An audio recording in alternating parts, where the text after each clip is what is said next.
check in with you, ask you questions. Please feel free to interact in the chat and or come off mute and share a little bit about what's going on for you in terms of comments, questions, aha moments. So the hour will go by pretty fast, and so yeah, thanks again for being here, everyone. So let me start off with a story about how I got into appreciative inquiry. And so I was on the campus of the University for Peace.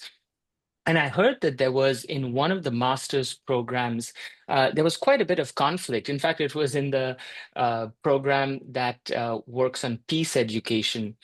And then a couple of weeks later, I heard that actually this conflict had been transformed thanks largely to a process of appreciative inquiry that was used with the help of a facilitator, and the students really emerged stronger as a unit. And so I got quite interested in what is appreciative inquiry. By the way, this story happened about 15 years ago. So I started researching appreciative inquiry, and um, the name of David Cooper Ryder came up as the person whose research really led to coining the term, and he worked with a colleague over at Case Western. So I was quite intrigued. A lot of this was open source.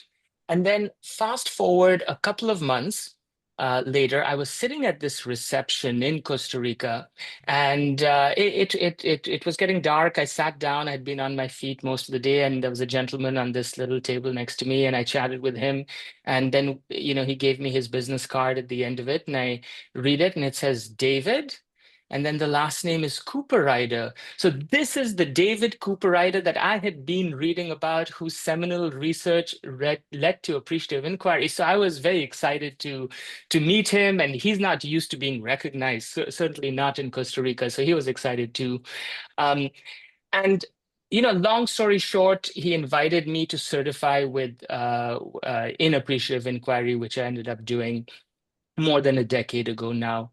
And frankly, the process I went through has really impacted not only the work I do professionally, but also many aspects of my personal life. So I'm grateful to David, but I also share this story because part of the idea behind appreciative inquiry is what you focus on actually, expands. And the fact that I had David Cooper Ryder and appreciative inquiry on my mind, it's not a complete coincidence that I ended up connecting, I think here with a bit of luck, but with the founder of appreciative inquiry. But as we explore appreciative inquiry, think about this story about the things you focus on and how putting energy on something really allows that to enter into your lives. So it's very similar with our understanding of flourishing, well-being, or happiness. As we open space for these in our lives, they tend to expand. And so I want to go into now the terms behind. There are two words in appreciative inquiry, and so one of them is, of course, the word appreciate. And appreciate, very simply, is the act of valuing, recognizing the best of. And you can think about this as, at an individual level, you meet a person and you start uh, thinking about what do I appreciate about this person that I'm meeting, or you can be engaging with an organization and thinking about, what are the strengths of this organization. So it's the act of looking for the best of. And now the other word, which is actually the verb and the substance of appreciative inquiry, is the inquiry piece, right? It's the act of exploring and discovering. It's the asking of questions, right? That's at the heart of inquiry. And it's to be open to seeing new potentials and possibilities. And so when you combine these two words, it's really a powerful concept. It's the inquiry, again, is the substance of it. It's at the heart of appreciative inquiry. But how you inquire is with this appreciative lens, right? So you are inquiring, you're digging in, but looking for strengths. right? Looking for what's really working well.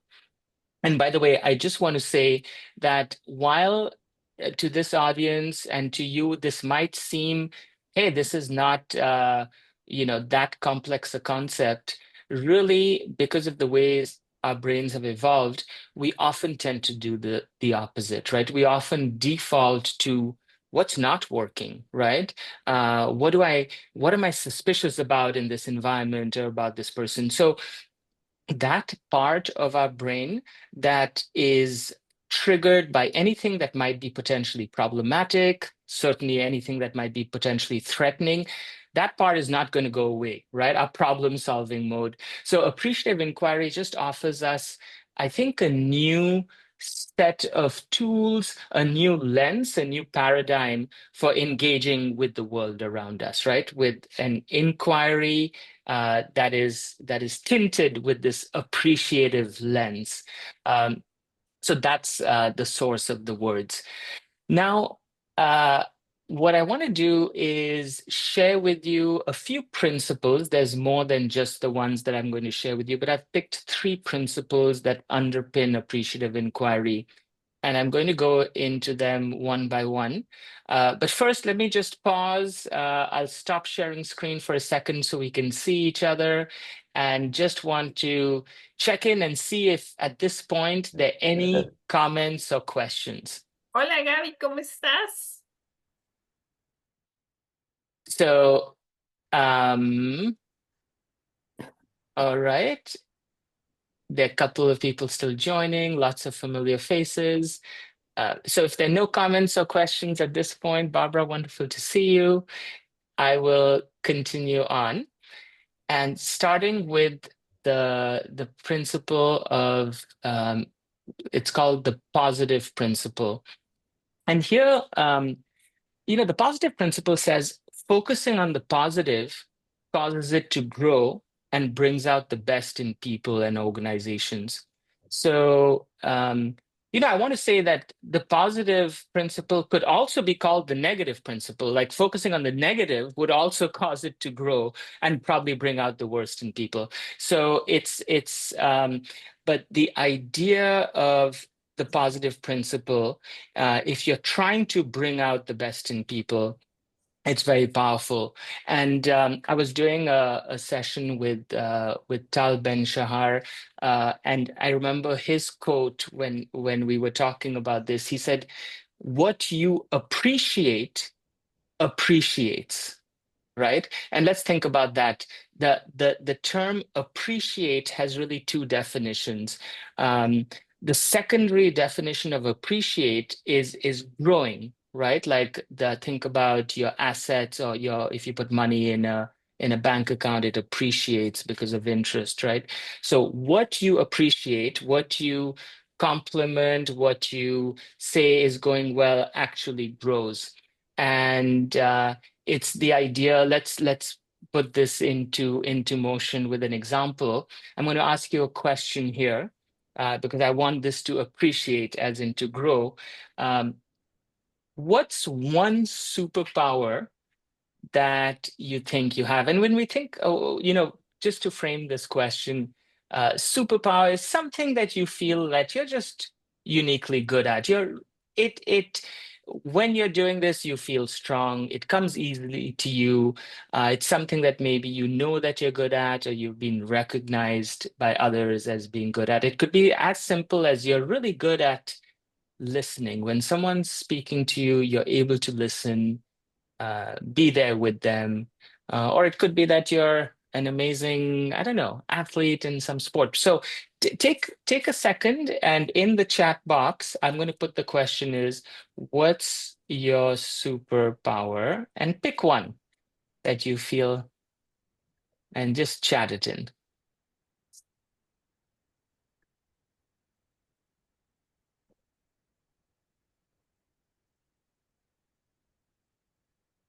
Danielle, love your response. Perpetual optimist, communicator, teaching, facilitation. Yeah, Barbara, I've experienced that in action. uh Capacity of zooming out. Yeah. listening, connecting with people, empathy and communicator, kindness. Yeah, just sensing when people need a hug, empathic. Wonderful. You know, um, maybe just one comment on this idea of optimism, and Kaitana, you talked about zooming out, right? I mean, to a certain extent, um, the things happen that we can label as bad or not good, but the ability to zoom out just gives us that perspective, right, to put things in context. And certainly one of the things that David Cooperrider would talk about, we would talk about at Gross Global Happiness, is that these emotions, that whether it's grief or sorrow or these, sometimes labeled as negative emotions, we need to experience them. We're not shoving them away. And the ability to zoom out can help us gain perspective on the situation in a way that we don't stay in an emotion that we don't want for too long, right? We acknowledge it, we're there, and then we're able to move into a different energetic space. Um, so wonderful to see some of your thoughts and your superpowers. And then again, the reason I'm asking you this is when we focus on something, it expands. You're now thinking more about your superpower. Other people are looking at your superpowers, and you're able to put them to play in more situations. So again, let me just pause and see if there are any comments or questions at this point.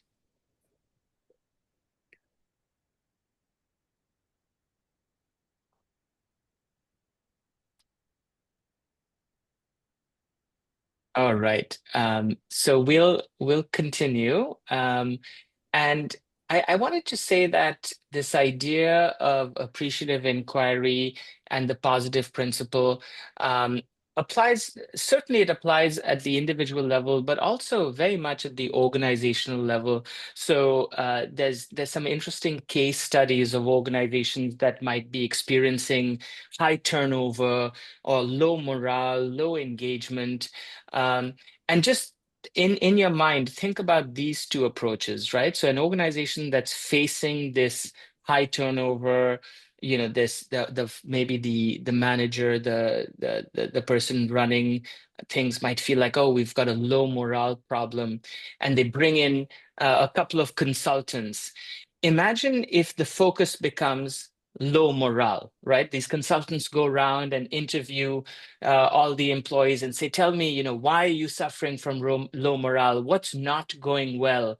You can imagine that that'll create that situation, right? Versus same situation, an organization is experiencing high turnover, low morale, but imagine this different approach where appreciative inquiry is the approach. In that case, again, if a consultant were tasked with the same situation, that there's this concern, the types of questions they might ask would would really uncover, when are people actually feeling moments of high enthusiasm, and how can we magnify and scale those moments of high enthusiasm, high energy. That would be a completely different approach to tackling the same concern.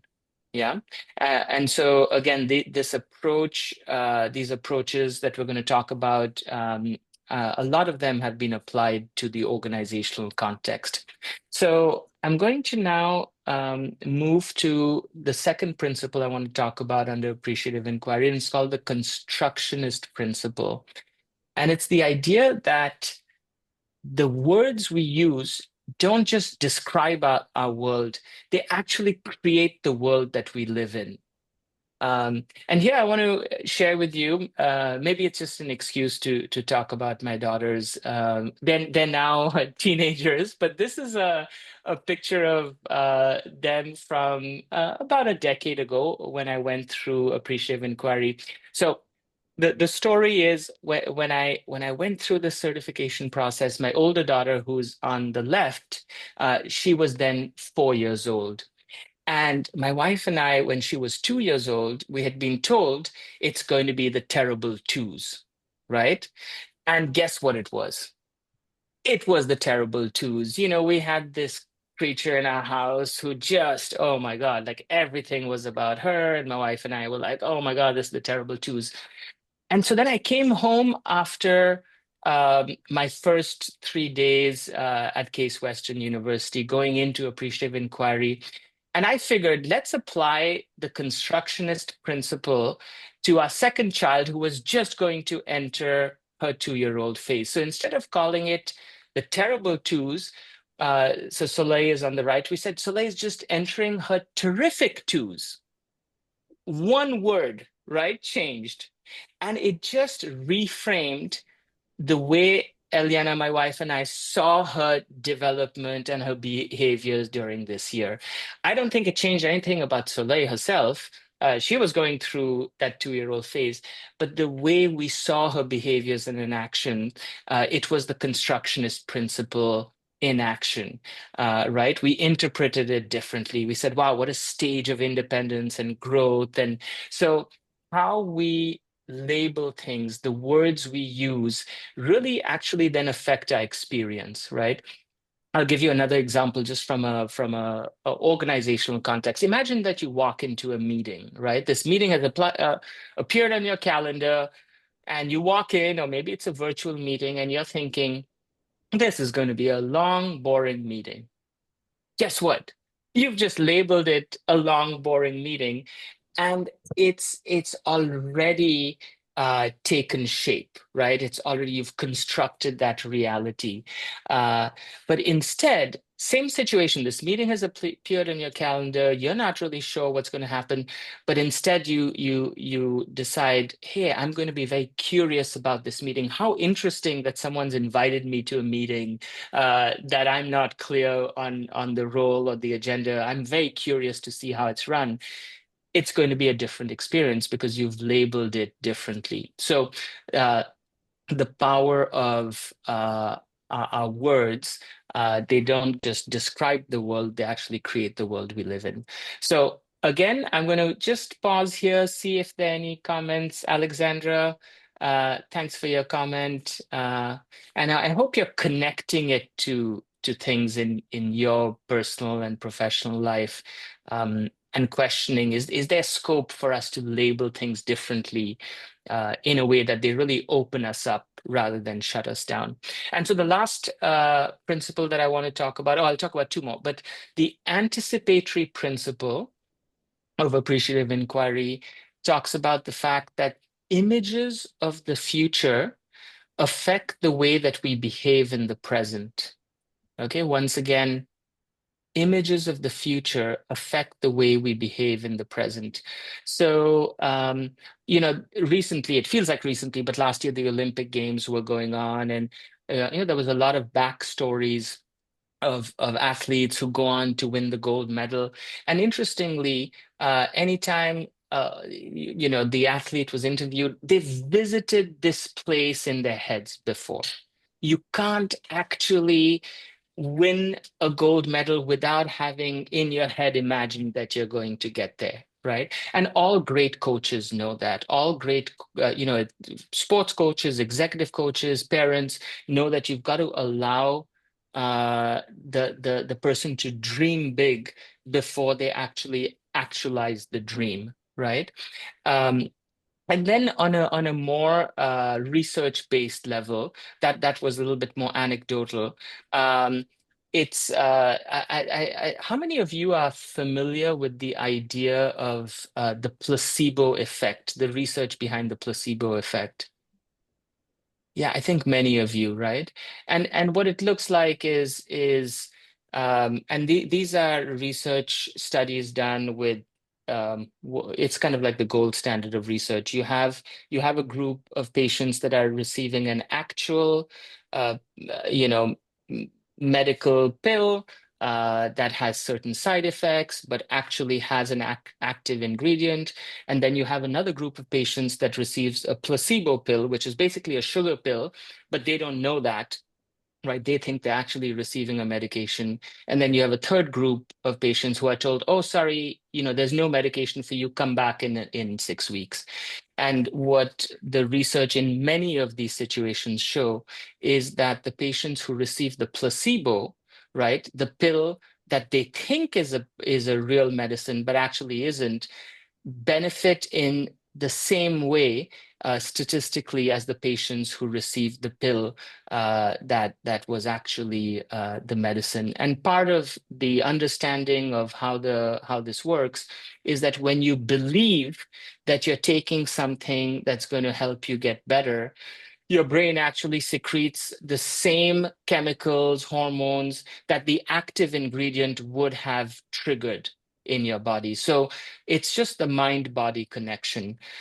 We know this anecdotally, right? Like if you're very nervous about, I don't know, whether it's giving a talk in front of 2,000 people, your body feels differently, right? You feel those butterflies in your stomach. So it's our heads and our physiology are connected, and this can be leveraged.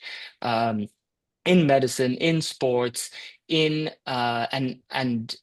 appreciative inquiry is just understanding that our this connection between mind and body and using it to help people move forward by helping them create these positive images of the future. So I want to pause here. Let me stop sharing for a second. I know this is quite for many of you. This is just yeah, Mohit. Yeah, I've experienced this. I didn't realize it was appreciative inquiry. I've just talked about it in different contexts. But any comments, stories, anecdotes, questions here about some of what I've shared with you so far? Yeah, Julia. Yeah, so just really quickly, I was just kind of going back to the constructionist principle and Yeah. just an organizational quick example of that. So I was actually one of those contractors that was brought in to, you know, talk with people it was actually a school, and the teachers and staff were like, they were super siloed. One grade didn't talk to the other, all that kind of stuff. And the morale was super, super low because the school was having financial problems, et cetera. And I came in and I actually just did a visioning workshop with them because I'm like, you don't have a vision statement. Let's just create that and just focus on that. And we forgot everything. We just brought everybody into a room and we're like, it doesn't matter what your job is, what level you are, your voice matters equally here. And let's just talk, where do we want to be in the next 50 years? Because it was our 50th anniversary. And so we were just like, let's just focus on that. And I cannot tell you how much that completely changed how everybody saw each other, each other's roles, the importance of what each person brought in ideas or, position or whatever. So I think there's something really, I didn't have a name for it, but that's that principle of just how that changed the entire year. So I thought that Wow. was just really interesting when you're saying that. Yeah, Julia, what a wonderful I want to call it a story, but your experience trying Yeah. this out in such an important context. Let me ask you one question. So when you ask them to envision the next 50 years, how do they capture that in your workshop? How did they share that? We did it through a whole bunch of different ways because we had a whole Yeah, day together. So we got to yeah. do it in a lot of different ways. So some of it was just kind of small group work. Here's a question that's posed to you. Like we did an exercise of, the newspaper is writing a story about the school 50 years from now. What's the headline? Things like that. We did games that like tossing bean bags to each other. That was just like, once this hits you, you have to say a word that is what you think of this school, or what you think of our students, or what does our student body look like, or just whatever. So we did a whole bunch of different things. We did art projects. We did all kinds of things that was really intended to take them out of their intellectual head and into their heart. That was really the whole point of it, was like, you need to remember why you came here. Yeah, love it. Love So it. Yeah, and I love the example you gave of what would be the headline in the newspaper, right? That's future visioning and how, and then of course you go back like, okay, so now as a community? What can we do Yeah, to that was get the to second that? half Yeah. of the day. Like, this is what you guys have said you want to be. How are we going to get there together? And then we had, the papers on the wall, sign up for this, committee or job or conversation or, whatever. So, Yeah, yeah. love it. Thank you, Julia, for sharing. Oh, sure. Um, One of the things when I work with groups around appreciative inquiry, in that first step where they envision that future, I want to make sure that, in fact, I have them close their eyes.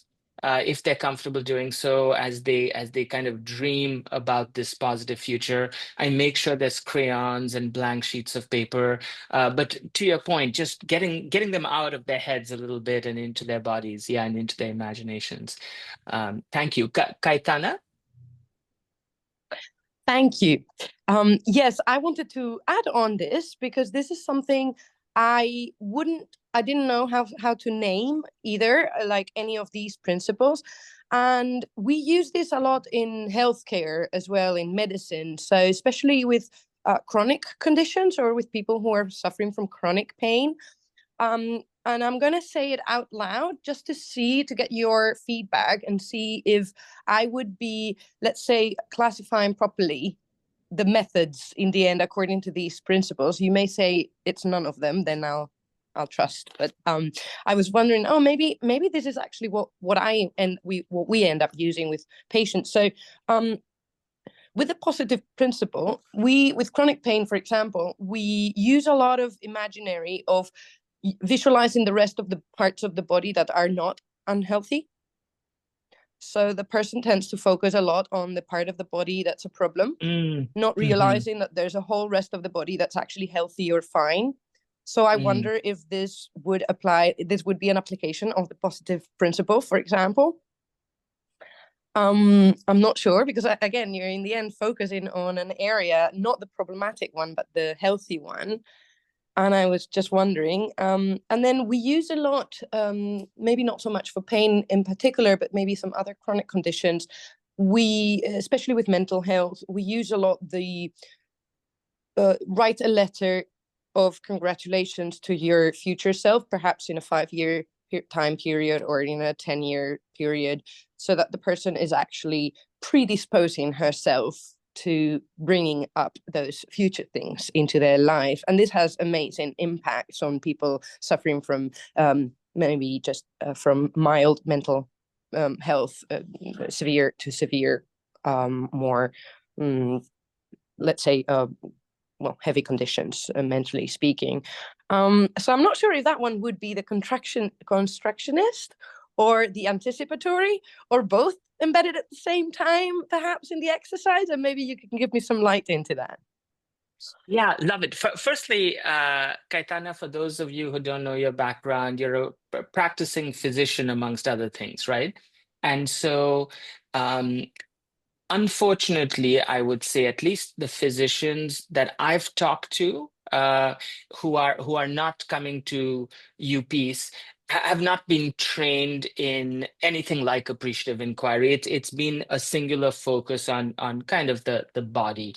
And so the principles that you are using, where you're clearly seeing how patient recovery rates are affected more than just by the medical procedures you're doing, is really very forward, at least for certain contexts. And yes, the first example that you gave, I would say that's the positive principle. And then the second example you gave, where you're writing a letter to your future self, I would say that's the anticipatory principle. And frankly, some of these principles you'll see are quite closely connected. So there might be elements of another principle embedded. So the other thing I want to say, because you brought up this point, is that David Cooper Ryder, who really helped coin this language around appreciative inquiry, a lot of his research was done. He's based in Cleveland, and his research was done at the Cleveland Clinic. And he was looking at part of his research was looking at patient recovery. And he noticed that patients, and they have this way of coding the dialogue that patients have with their nurses and their doctors.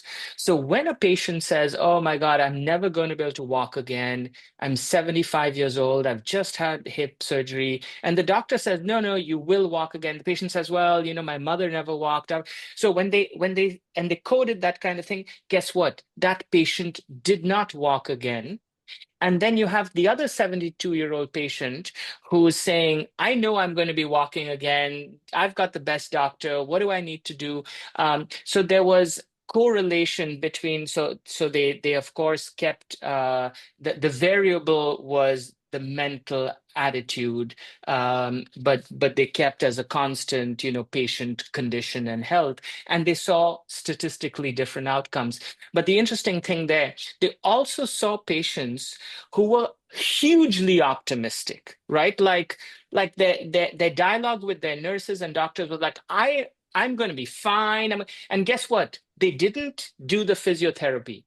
And those patients didn't have as good outcomes as the patients who had the optimism, but a little bit of self-doubt, a little bit of, unless I do the work, I'm not going to be as healthy. So there is something also, and I don't have the language around it, but they looked at ratios of positive to negative self-talk. And there is a healthy ratio of being honest and doing the work, right? Versus just, Being it's going to realistic happen. as well, Being I guess. realistic. Yes. Being Yeah. realistic. Yeah. Yeah. So Beautiful. Thank you, Mohit. thank you. And so excited to have you join us in a couple of months on campus and talk more about how your work is impacting patients. So let's do this. Where did we leave off? I think we talked about, the anticipatory principle, a little bit about, the placebo effect as one area where they've collected research. And then maybe the last principle I want to share with you as part of today's session is just this, the simultaneity principle. And here, it's the idea that inquiry and change happen simultaneously. The act of asking questions begins the change process. And when we think about how are you influencing, right? How are you influencing yourself, a group of people? We talk about this in our positive leadership workshop, is the questions that we ask really open up new worlds and new possibilities, right? It's so powerful. And again, you think about the other principle we looked at, which was the constructionist principle. The words we choose and the questions we ask direct and shape the agenda and people's attention. So let me give you a couple of examples here of the power of questions. And as soon as the question and the words leave your mouth, it creates a different focus depending on who's hearing it. So, it's January what, 29th. Actually, there's an interesting statistic at least in the US, where more than half Americans or people living in the US set New Year's resolutions, and half of those who do by the end of the month are not, following through. Interesting to think about. But so you might ask that question. Let's say I might have set a New Year's resolution that, hey, Mohit, this year my resolution is not to procrastinate so much because that creates too much stress for me. I always leave things to the last minute and then I feel stressed. And then it's January 29th, I've done it again, right? So I might ask the question, why do I still have that problem of leaving things to the last minute? Now, anyone versed in appreciative inquiry would say that's not a great question to ask yourself, right? Because suddenly I'm focusing on the problem. I'm the problem. I've got this, this negative energy, and so instead, what might be some other ways I can tackle the same concern I have?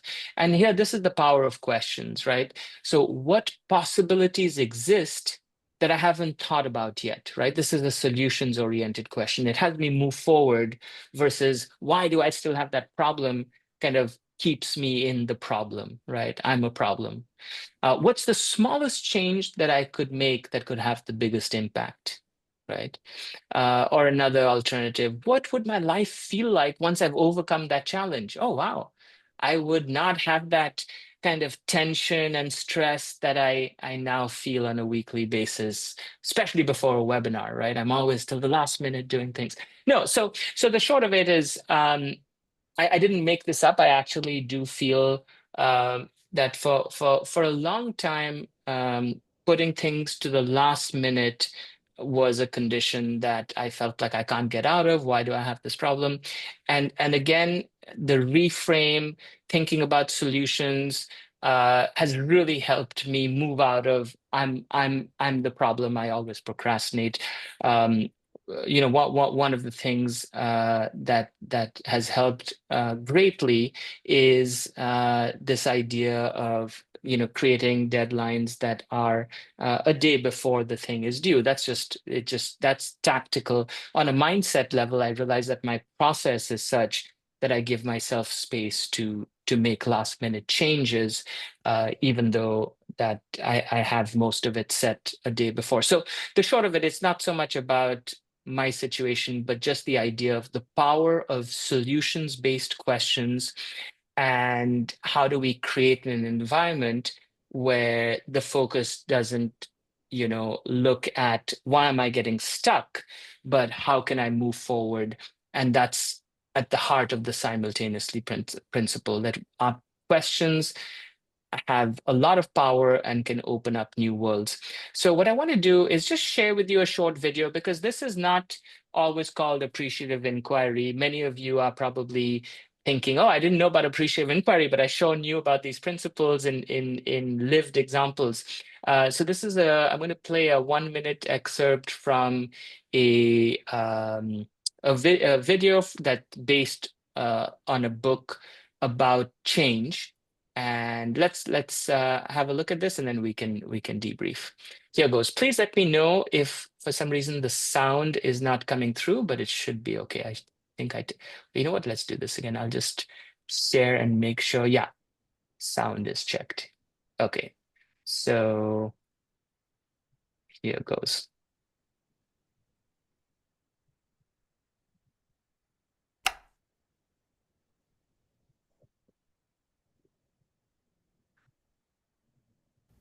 So let's say your kid comes home one day and shows you a report card that looks a little something like this. Anything jump out at you? Well, if you're like most parents, really all you see when you look at this is this.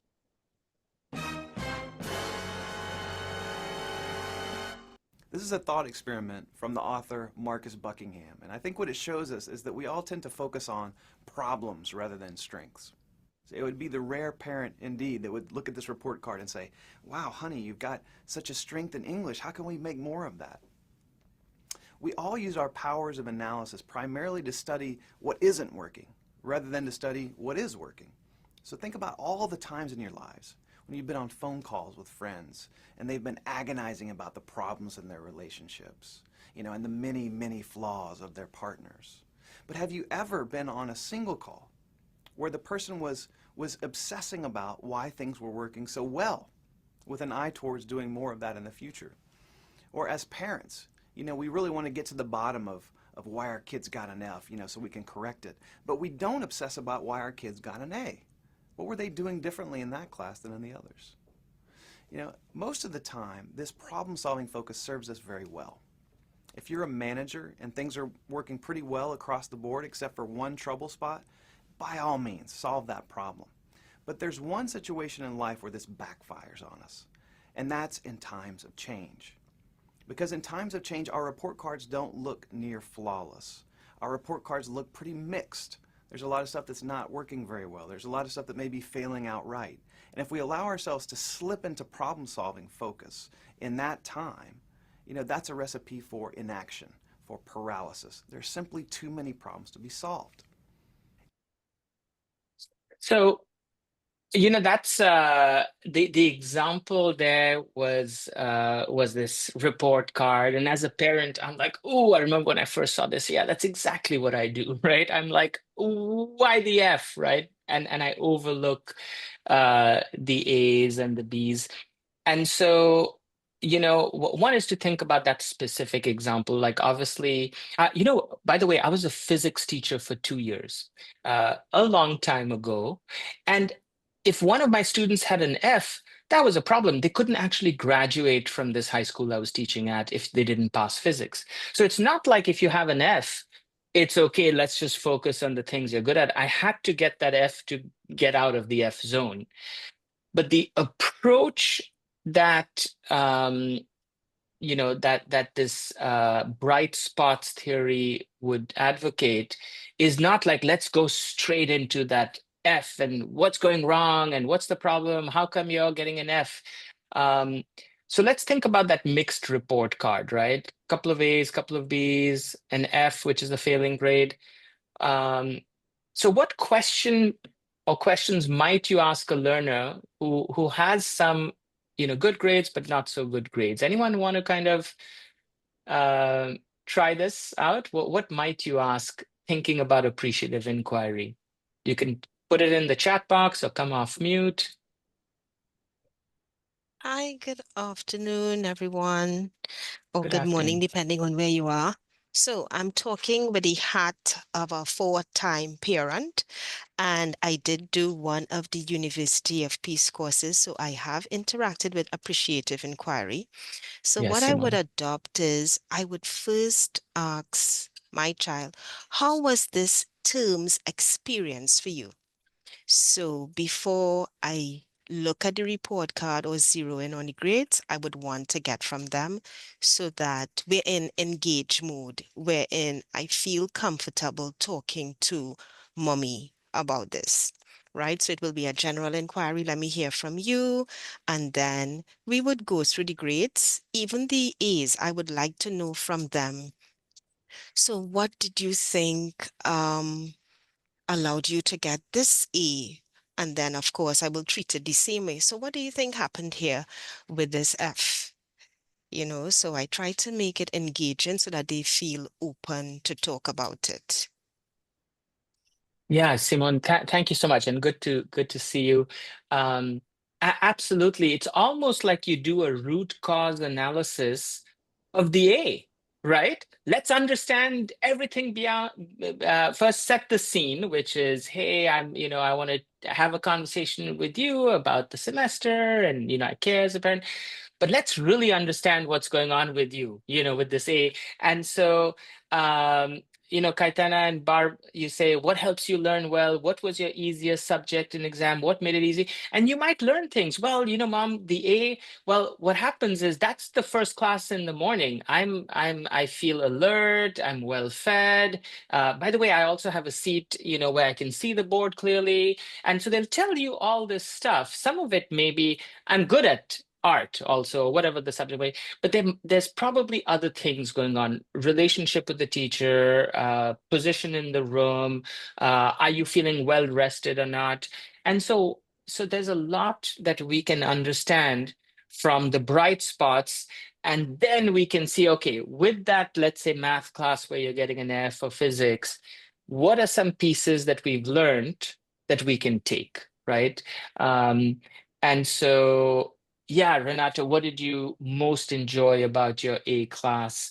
And then, of course, that we know enough about the brain that people do have some of these superpowers, and even like showing the relationship between art and math, or physics, like in my case as a physics teacher, that I often had to show how at the end of the day everything's interconnected. So if you're getting an A in one area, how do I explain how that actually connects to physics? Really helps them change their own sense of their ability. So love these questions that are coming in. Um, and and then yeah, once we've understood the bright spots, the goal is still the same, right? We need that F to not be an F. It's not like that is going away, but we are tackling it in a very different way. The energy around that conversation is completely different. Michelle, you say this can work really well when there are structures and systems in place to support and adapt the student in this example, which may be limited or challenging in some context. Yeah. And Michelle, sometimes I find what is very limited is, sometimes we have all the resources in the world, and we have an approach that is disempowering, right? That is, you are a problem until you get rid of this F. And we have, depression rates in the US, at least where I'm living now, of adolescents that we haven't seen before. And I think part of the mental health issues and things, there are lots of factors, but it's, wow, I'm a failure if I don't, as a teenager, uh, you know, do well in all these things that are important in society. So, yeah, there's a school in Bhutan when there is no grading system in terms of ANF, but on students' real-time experience. Sonam, I love the fact that that these pockets of educational innovation that are happening all around the world now, where we're applying some of these concepts to education, where it's strengths-based learning versus kind of this deficiency-based learning. Um, Julia, you say, tell me about your subject name, the grade you got in F, and tell me about your teacher, how the subject's in class. Do you like the subject? Yeah, really trying to understand the context. So wonderful. Of course, this can be applied. I mean, the idea here, we picked an example, but what I want to leave you with on this is, what are the bright spots in your life that you're not mining enough, right? When you have your work day, what really energizes you during your work day, right? Oh, is it when you're collaborating, or is it when you're creating, is it when you're synthesizing? How can you do more of that, right? So or apply it to anything, but instead of focusing on what's not going well and trying to kind of solve the problem, take an alternate approach on understanding what is going well and how can I replicate that? How can I magnify that? How can I bring it to areas where I'm feeling depleted or drained? So this is what I wanted to share with you today in terms of examples, in terms of principles. Appreciative inquiry, it comes together in this framework where it's really, think about it as maybe a 4-step process, where the first step is and this can work at an individual level, it can work at an organizational level, is the discovery phase is what's best about us, right? What's working well. And that's the visioning, that 50-year vision you talked about, Julia. That's the what's working well. Well, the visioning also goes into the dream. Really, once you recognize your strength and what's working well, then let's dream about what might be possible, because that's a great place to dream from once you've acknowledged your strengths. And then is the design, which is, hey, so now that we or I have this good sense of my strengths in the dream, what do I need to do to move forward? And then the destiny is really the systems that allow whatever new that you've put in, whatever you've innovated on, to become the new norm, rather than take 1 step forward and 2 steps back. So at an organizational level, these are the steps, or at an individual level, you can think about discovery as knowing your strengths, right? Owning those superpowers of yours, and then dream, setting these directional goals, and then design a creative, iterative process to get there. The design is not a singular focus on, I need to move forward because I have this goal, but giving yourself also permission to learn throughout the process, learn more about yourself. Sometimes we realize our goals need to be shifted or modified. It is a fast changing world that we live in. And then the destiny is making it a habit at a personal level, right? So I want to maybe kind of conclude with a quote from Peter Drucker, which so he was, in many ways considered a business guru. He passed a few years ago, but he was exposed to appreciative inquiry in kind of the last chapter of his life. And after coming across the research of appreciative inquiry, he came up with this understanding of leadership. And he said the task of leadership is to create an alignment of strengths that makes a system's weaknesses irrelevant. And if you think about this idea of leading, is to create an alignment of strengths that makes the system's weaknesses irrelevant. It really, you have to have this appreciative inquiry lens to do that. You really need to understand what's working well, what people's strengths are. And so I think, yeah, just fascinating to see how appreciative inquiry now is being is impacting leadership at all levels. Another leadership quote that comes to me is Stephen Covey, I think, said, um, ah, I'm trying to remember the quote off the top of my head, but the short of it is leadership is recognizing people's strengths so vividly that people come to see it in themselves, right? So again, this idea of leaders are able to appreciate and inquire in a way that they start seeing strengths that you don't even see in yourself and communicate it to you in a way that you start seeing it in yourself. So this kind of strengths-based leadership is such a fascinating subject also that we're immersed in. So all of this to say, hopefully this has been valuable reminder to many things that you're already doing, and I just an invitation to continue to engage with us.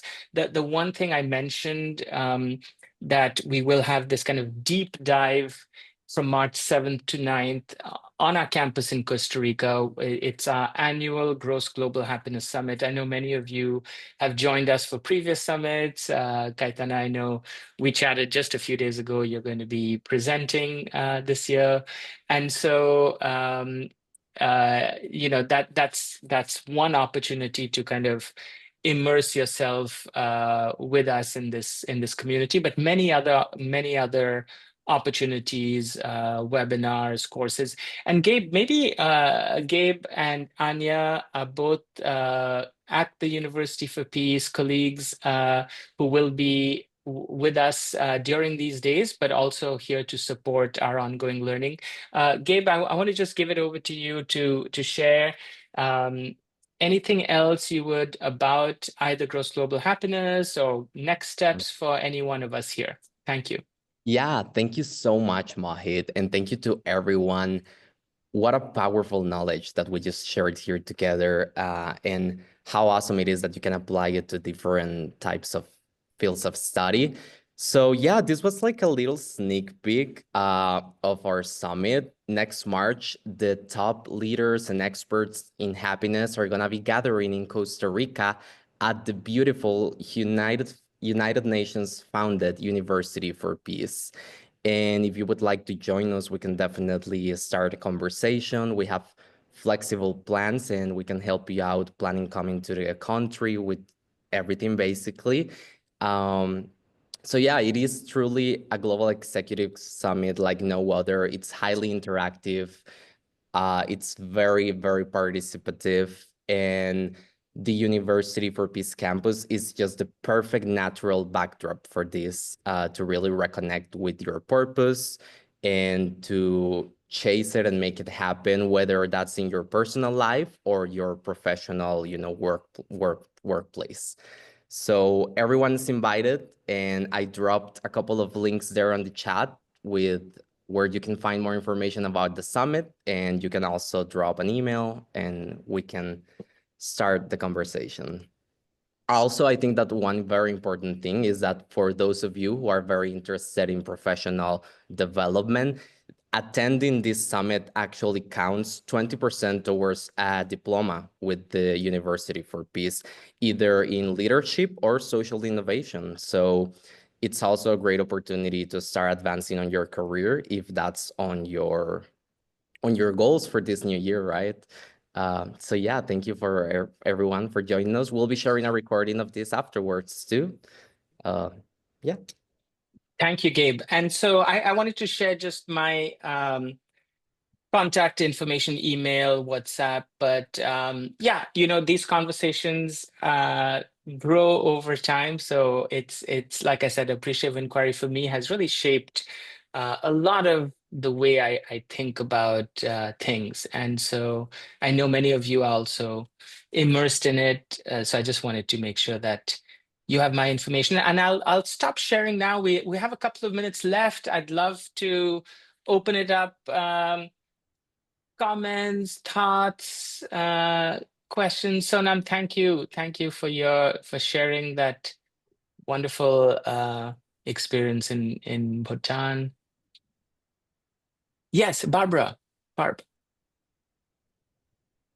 Hi, everybody. I just want to say thank you, Mohit. I didn't know you were so involved in Appreciative Inquiry. It's one of my favorite things. And one of the things I really appreciate about this conversation is the acknowledgement that the hard things are important too, that it's not like this, let's just not look at the hard things and be, like super positivity, right? And, it's kind of like, where are certain questions most helpful? When I go to the mechanic, like, I don't really want them to ask me what I like about my car. I want them to solve the problem, right? Why isn't, but I think so it's a both and, right? Sometimes we need Yeah. those agnostic questions to get at the root of things we need to understand and what is working, what moves us in that positive direction. So I just really appreciated that acknowledgement that it's not, it's not turning a blind eye to the difficult things. Absolutely, Barb. And I think, a couple of things I want to say, so maybe this is unique in this group, but I was trained as an industrial engineer. And so part of it is, it is root cause analysis, is where's the point of failure.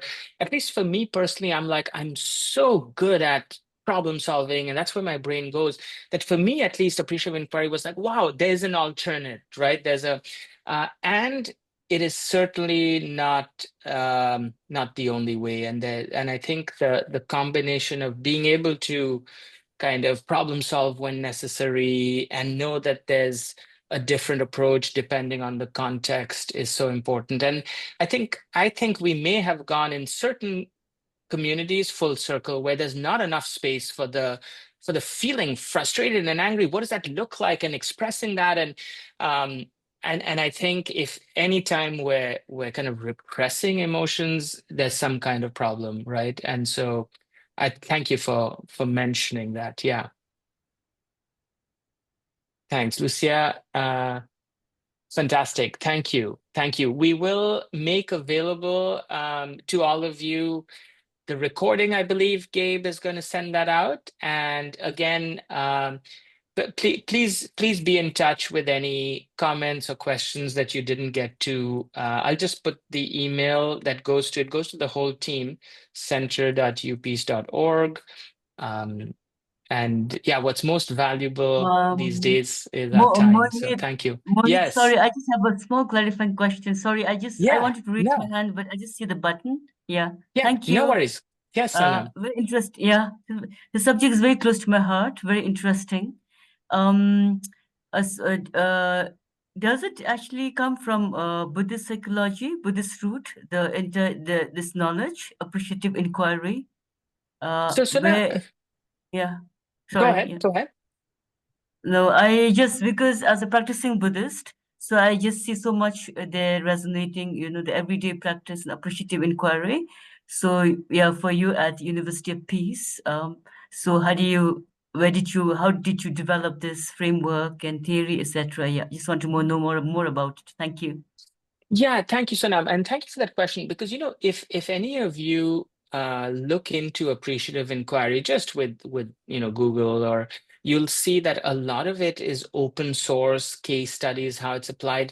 The research was actually done in the 80s, and part of it I referred to was in Cleveland Clinic, and they looked at patients recovering and made a link between some of these principles and effectiveness at the individual and organizational level.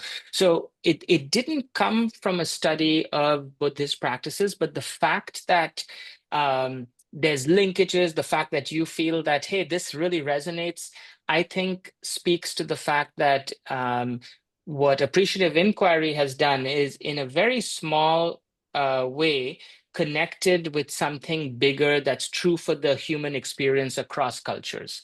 And so I think a lot of our faith traditions, whether I was brought up as a Hindu, but I lived in Europe growing up a lot, so I was exposed to Christianity. I noticed this, our faith traditions have so much wisdom that is aligned to what I just talked about today, and that predates all of the research that I referred to, right? So that's not surprising. Some of the more recent kind of studies of our brain and areas that light up and how the brain changes during meditation, all of that is just confirming things that I think we understood centuries ago, and we're just coming at it with new research. So now Appreciative Inquiry itself didn't necessarily study faith traditions, but it's come up with something that I think is very much congruent to many faith traditions, including Buddhism. Thank you. Thank you. Fantastic. So I know it's a couple of minutes past the hour. I myself am getting on a flight shortly, so I will let you all go. And thanks again for joining. Please be in touch. And take care now. Bye. Bye-bye. Thank you. Thank you very much. Bye. Bye. Thank you.